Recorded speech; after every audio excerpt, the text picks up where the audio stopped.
Hello and welcome. You're watching 11 Live and I'm Archana Solanki. Tonight our special focus will be on the terror attack in Uri and the options before India. But first a quick check of the headlines this hour. 18 soldiers martyred in Uri terror attack. Pakistan stands completely exposed. The DGMO Lieutenant General Ranveer Singh says India reserves the right to respond at the time and place of our choosing. Mortal remains of Uri bravehearts are being sent to their hometowns. Shattered families appeal to the government to respond to Pakistan. The world stands united with India, from United Nations to the United States to the United Kingdom. Global condemnation pours in for the cowardly terror attack. Russia calls off military exercise with Pakistan in the POK. Big snub to Pakistan. Exiled Baloch leader Bugti applies for political asylum to India, declares that he will file criminal cases against the Pakistani army generals in the International Court of Justice. Trouble mounts for Dawn-turned politician Shahabuddin. Bihar government seeks non-bailable warrant against him. Supreme Court fixes case for further hearing on September 26th. Kaveri Supervisory Panel asks Karnataka to release 3,000 cusecs of Kaveri water to Tamil Nadu daily between 21st to 30th September.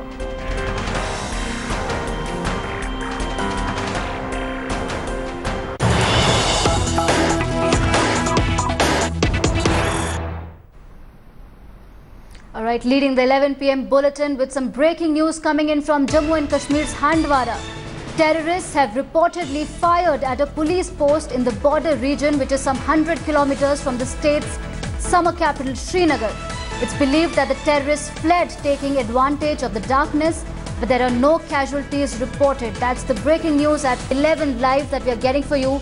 I'm joined by my correspondent Shuja Ulak. Shuja, what is the latest? Well, Archana, there has been an incident of attack on a police post in Langate area of Handwara. This is a border region, and this district falls about 100 kilometers from the state capital Srinagar. We're given to understand that initial firing took place, and after the firing, those who carried out this attack fled from the spot. Thankfully, there hasn't been any casualty from any side. And the police is saying that they are investigating and they're trying to find out who were the people behind this attack. Remember, we've been talking about how there has been an increase in the level of militancy. We saw this Uri attack, and there have been other small attacks that have taken place in various parts of Kashmir over past few weeks. Right, like you're saying that this attack comes in the backdrop of the Uri terror attack. Can you give us more details about the area, about the geographical terrain of that area? Where could the terrorists could have possibly sneaked in from? What are the more details? Well, it is a border area in North Kashmir's zone, not very far away from where this Uri attack took place. But certainly, it raises the alarm bells in terms of possibility of such attacks. Remember, just a couple of days back, we also have seen many of these, small little incidents taking place. In South Kashmir, there have been incidents where militants have openly stormed into the houses of politicians, they took their guards on a gunpoint and snatched their rifles. So all of it, if one puts together, it is a very dangerous scenario that is playing out in the valley at this point of time. Okay, thank you so much, Shuja, for that information. We were telling you that terrorists have reportedly fired at a police post in Handwara. We'll get back to that story when we have more details.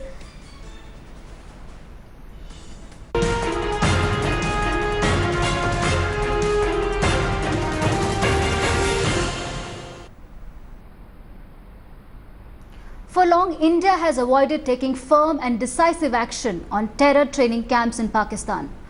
The Modi government's current thought process involves a definite element involving the destruction of these ISI-funded camps.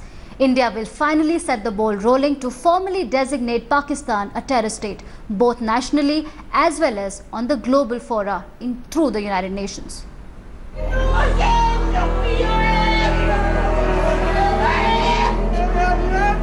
Enough is enough.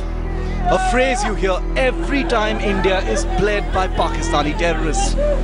But could that actually be true this time? Has the Prime Minister lost his patience now? Has Narendra Modi truly decided that enough is enough?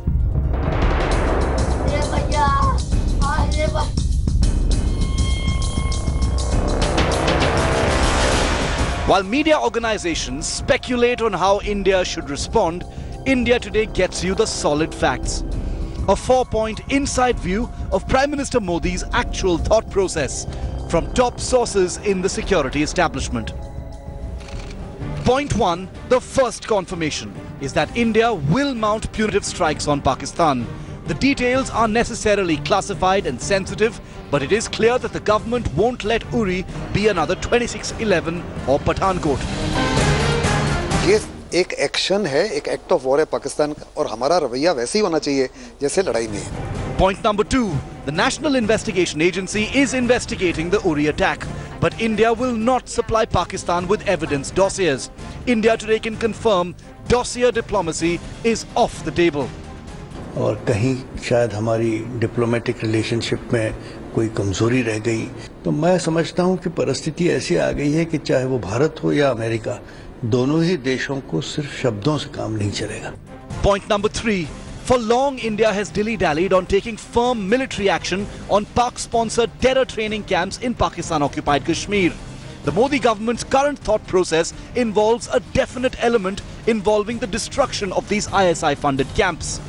And finally, point number 4, India will set the ball rolling to formally designate Pakistan a terror state, both nationally as well as on a global forum through the United Nations. If all-out war with Pakistan is necessarily unthinkable, the inside track that India Today has accessed of the Modi government's thought process shows that its Pakistan policy has changed in just a matter of hours and is going to be exponentially more aggressive, both diplomatically as well as on the border.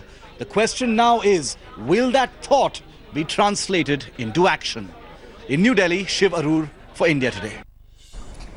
The Uri terror attack can be an inflection point for the country and its relations with Pakistan.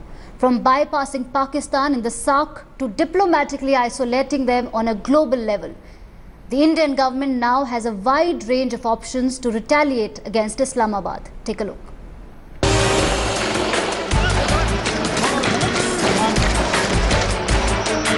Is it time to say goodbye to business as usual with Pakistan? The thundering question quaking India's security establishment. The Uri attack has put India's Pak policy through its biggest torture test yet. The dastardly attack by India's rogue neighbour has forced Prime Minister Modi to weigh his first real options. A day after Prime Minister Modi said the attack will not go unpunished, he chaired a high-level meet at his residence on the Uri attack, a meeting where specific retribution was discussed. Top government sources have told India Today that strategies to teach Pak a lesson came up. Sources say the Modi government will soon be mounting punitive strikes on Pakistan and will now deliberate on declaring Pakistan a state sponsor of terror. With Uri and Pathankot, Pakistan has now launched 2 audacious attacks in this year alone, apart from the regular infiltration attempts across the LOC. The time has come to move beyond empty rhetoric and make Pak bleed the way it bleeds India.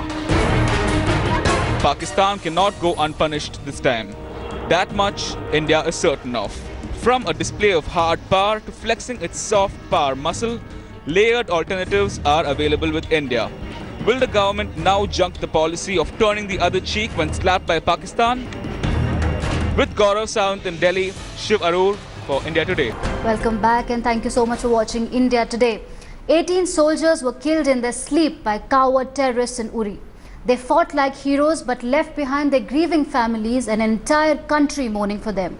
They defended the nation till their last breath, but the tears and screams of their loved ones should remind us every single day that their sacrifice must never be forgotten. We at India Today salute every soldier who puts his life on the line. बदला लेना चाहिए, जिस तरह हमारे आदमी को मारे उसी तरह वहाँ भी बदला लेना चाहिए, इन लोग के हाथ खोल के चलिए, ये लोग का भी अधिकार है लड़ने का। हाँ, भारत सरकार हाथ बंद करके रखे हैं इन लोग।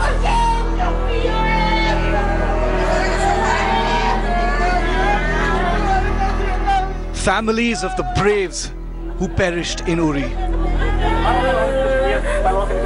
pressing the Modi Sarkar to seek revenge, to make Pakistan pay for every drop of blood lost.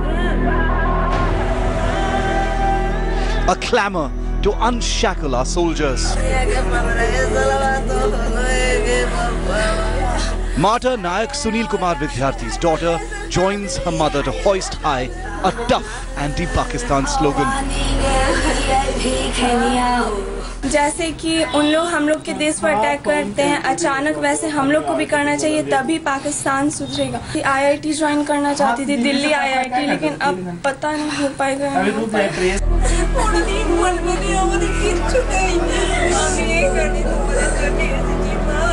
22-year-old Gangadhar Dolui, the sole breadwinner of his family, has left behind an entire village in Howrah in tears.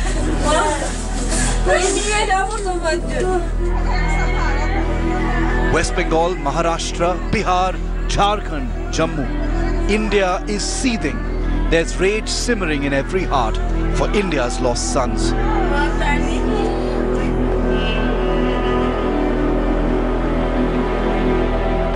Martyr Havildar Ravi Pal is now just a memory in these pictures.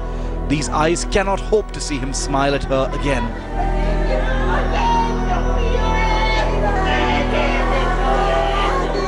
मैं नेताओं से ही चाहता हूं कि वो अदले का बदला लेते रहें। India salutes its brave heroes and the sacrifice of their families, but wreaths cannot be the only tribute anymore. Probe committees are not the real answers. Dossier diplomacy needs to be off the table. They defended India till their last breath. Most of the deaths in Uri attack took place as the tents which were housing the soldiers caught fire. While a lot of people who are in the authority are now sending across emotional messages, many are questioning them, asking why these soldiers were left in such a vulnerable position and why there couldn't be better equipment, better tents which perhaps are fireproof, which are given to these soldiers in these difficult circumstances.